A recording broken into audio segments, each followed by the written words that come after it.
अस्सलाम वालेकुम, मेरा नाम है हजूर बादशाह। आप देख रहे हो हमारा यूट्यूब चैनल शेर से लंडा। आज की वीडियो है लेडीज़ बालों वाला स्वेटर भी बोला जाता है इसको, और अंगूरा स्वेटर भी बोला जाता है। ये कुछ पीस हमने तय करके रखे थे, ये पूरी लोड लगी हुई है। इसी लोड में से आपको कुछ पीस दिखाऊंगा। माल आप साथ साथ देखते हैं ना, साफ़ सुथरा कलरफुल बेहतरीन माल है। लेडीज़ अंगूरा स्वेटर है, ये डायरेक्ट आपको लोड में से दिखा रहा हूँ। साइज़ और कलर आप साथ साथ देखते हो। बालों वाला स्वेटर भी इसको कहा जाता है और अंगूरा स्वेटर भी कहा जाता है। साफ़ सुथरा माल है, लंडे की चीज़ होती है, फिर भी आपको 5-10% की लाजमी गुंजाइश रखनी चाहिए, क्योंकि आप इस्तेमाल शुदा चीज़ ले रहे हो, ये न्यू नहीं है।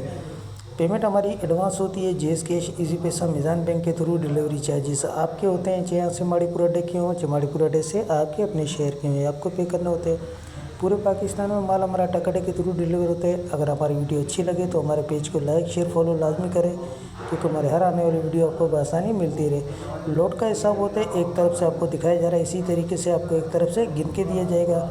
ये आपको डायरेक्ट लोड में से अभी कुछ दिखा रहा हूँ, पीस दिखा देता हूँ। तो जिस भाई को भी ऑर्डर करना है फटाफट ऑर्डर करें। ऑर्डर करने के लिए व्हाट्सएप पर रब्ता करना है, व्हाट्सएप नंबर स्क्रीन पर शो हो रहा है। तो माल के हवाले से आपको आइडिया हो गया होगा।